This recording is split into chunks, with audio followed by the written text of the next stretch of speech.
প্রায় 25 দিন ধরে অনলাইনে জমির কেনাবেচা বন্ধ। প্রতিদিন সরকারের রাজস্ব ক্ষতি হচ্ছে কোটি কোটি টাকা, অথচ সরকার বা প্রশাসনের তরফে পরিস্থিতি শুধরাবার কোনো উদ্যোগ নেই। সার্ভার ঠিক করতে বহিরাজ্য থেকে কবে এক্সপার্ট আসবেন তারও নিশ্চয়তা নেই। ফলে জমির মালিক ও বিক্রেতাদের মধ্যে বিশাল আতঙ্ক তৈরি হয়েছে। অনেকেই বলাবলি করছেন রাজ্যের ইতিহাসে এটা বিরলতম ঘটনা।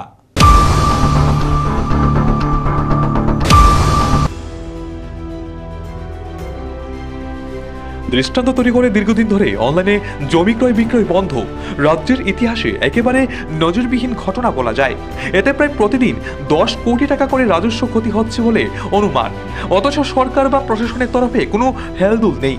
এ ধরনের ঘটনার পরিপ্রেক্ষিতে জমির মালিকদের আতঙ্কও বাড়ছে। সরকার উদ্যোগী হলেই এই সমস্যা থেকে বেরিয়ে আসা যায়। রাজ্যে প্রায় 25 দিন ধরে অনলাইনে জমি ক্রয় বিক্রয় বন্ধ। যেসব জমির মালিকরা জমি ক্রয় বা বিক্রয়ের জন্য রেজিস্ট্রি করছে তাদেরকে আগামও দিতে হয়েছে। কেউ মেয়ে বিয়ে কিংবা কেউ চিকিৎসা বা অন্যান্য কারণে জমি বিক্রি করছেন, কিন্তু রেজিস্ট্রি অফিসের সমস্ত কাজকর্ম বন্ধ থাকার তারা পড়ছেন বিপাকে। জানা গেছে গত 6 জুন থেকে অনলাইন পরিষেবা সম্পূর্ণভাবে স্তব্ধ। 1 থেকে 6 তারিখ পর্যন্ত যেসব জমি রেজিস্ট্রি হয়েছে সেই সব জমির দলিলে কোনো হদিশ নেই, উধাও হয়ে গেছে পোর্টাল থেকে। ফলে হাতে কলমে নতুন করে দলিল বানিয়ে তা আপলোড করার প্রচেষ্টা শুরু হয়েছে বলে খবর। রেজিস্ট্রি অফিসের এই অচলাবস্থার কারণে নতুন করে যারা জমির কেনাবেচা করার অভিপ্রায় নিয়েছিল তারা কি করবেন ভেবে পাচ্ছেন না। অথচ ব্যাপক প্রচার এবং ধুমধাম করে রাজ্যে চালু হয়েছিল অনলাইন জমি কেনাবেচা। ত্রিপুরা ভূমি ও রাজস্ব দপ্তর সহ জমি রেজিস্ট্রি বা জমি ক্রয় বিক্রয়ের যাবতীয় ব্যবস্থা অনলাইনে হবে। আধুনিকরণের পথে হাঁটবে এই রাজ্য। সরকারের তরফ থেকে এটাই প্রচার করা হয়েছিল। সরকারের এই প্রচেষ্টায় মানুষও অনেকটাই খুশি ছিল, কিন্তু বাস্তবে দেখা গেছে মানুষের প্রত্যাশার ফানুস ফুটো করে অনলাইন রেজিস্ট্রেশন সিস্টেম মুখ থুবড়ে পড়তে শুরু করে।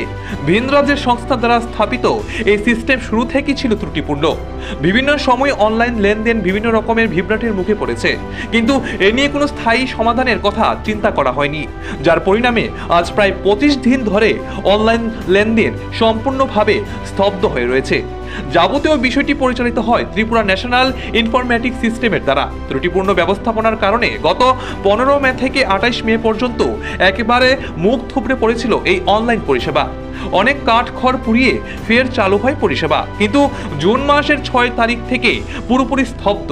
ফলে বর্তমান পরিস্থিতিতে অনলাইনে জমি ক্রয় বিক্রয় সম্পূর্ণ বন্ধ। সার্ভার থেকে উধাও হয়ে গেছে জমির দলিল। রেজিস্ট্রি অফিসের এত বড় বিপর্যয় নিয়ে সরকারের কোনো নজর নেই। ফলে মহা গুরুত্বপূর্ণ অনলাইন লেনদেন বন্ধ থাকলেও সেই খবরও তাদের কাছে নেই। রেভিনিউ দপ্তর থেকে আইটি হাবকে 1 কোটি টাকা দেওয়া হয়েছিল নতুন সার্ভের জন্য। অভিযোগ, নতুন সার্ভার ইনস্টল করা হয়নি, অর্থাৎ পুরো 1 কোটি টাকার কোনো হদিশই নেই। শুরু থেকেই যারা আইটি হাবের সাথে যুক্ত এদের কর্মদক্ষতা কতটুকু নিম্নমানের সেটা ইতিমধ্যেই জানা হয়ে গেছে, কিন্তু অর্থনৈতিক লেনদেনের ক্ষেত্রে যে তারা অনেক পারদর্শী সেটা এবার প্রকাশ্যে এসেছে। জমির নামজারির ক্ষেত্রেও এখন হাতে লিখে আপলোড করা হচ্ছে। প্রশ্ন একটাই, এত ঢাক ঢোল পিটিয়ে কেন এই অনলাইন রেজিস্ট্রেশন সিস্টেম চালু করা হয়েছিল? ন্যাশনাল জেনেরিক ডকুমেন্ট রেজিস্ট্রেশন সিস্টেমের পাশাপাশি অনলাইন রেজিস্ট্রেশন সিস্টেম দুটোই বন্ধ। ফলে জমি ক্রয় বিক্রয়ের কাজ মুখ থুবড়ে পড়েছে। সাধারণত জমি ক্রয় বিক্রয়ের ক্ষেত্রে স্টেপ ক্রয়ের পর রেজিস্ট্রেশনের জন্য একটা ফি জমা করতে হয়। ব্যাংকের মাধ্যমে বিভিন্ন সরকারি দপ্তর তার প্রাপ্য অর্থ আদায় করে, কিন্তু দেখা গেছে অনলাইন পরিষেবা সম্পূর্ণ স্তব্ধ হয়ে যাওয়ার কারণে এই লেনদেন প্রক্রিয়াও বন্ধ। জমি ক্রয় বিক্রয়ের অনলাইন রেজিস্ট্রেশন বন্ধ থাকার কারণে দৈনিক 9 কোটি টাকা করে ক্ষতি হচ্ছে সরকারের, এমনটাই হব। অথচ আশ্চর্যের বিষয়, সরকার এই বিশাল অঙ্কের ক্ষতি নিয়ে একেবারেই ভাবছেন না। প্রতিদিন এই বিশাল ক্ষতির পরও সরকার ব্যস্ত সকাল বিকাল বিভিন্ন কর্মসূচি নিয়ে। পরিস্থিতি সামলাতে এবং ক্ষতির বহর কমাতে কোনো প্রচেষ্টাই নেই সরকারের। এই ব্যাপারে খোঁজ নিতে গেলেই জানিয়ে দেওয়া হচ্ছে বহিরাজ্য থেকে এক্সপার্টরা এসে সার্ভারের কাজ করবেন, কিন্তু তারা কবে আসবেন সেই ব্যাপারে কোনো নিশ্চয়তা দিতে পারছেন না অফিস পরিচালকরা। তাই আবারও কবে জমির অনলাইন রেজিস্ট্রেশন স্বাভাবিক হবে সেটা আপাতত জানা নেই দপ্তরের আধিকারিকদেরও। আদৌ সার্ভারের সংস্থার হবে কিনা এটাও নিশ্চিত নয়, কারণ অনলাইনে জমির লেনদেন এবং রেজিস্ট্রেশন বন্ধ এসবের খবরই রাখেন না সরকার, এমনটাই গুঞ্জন। অতএব জমির মালিকদের বিনিদ্র রজনী যাপন চলবেই।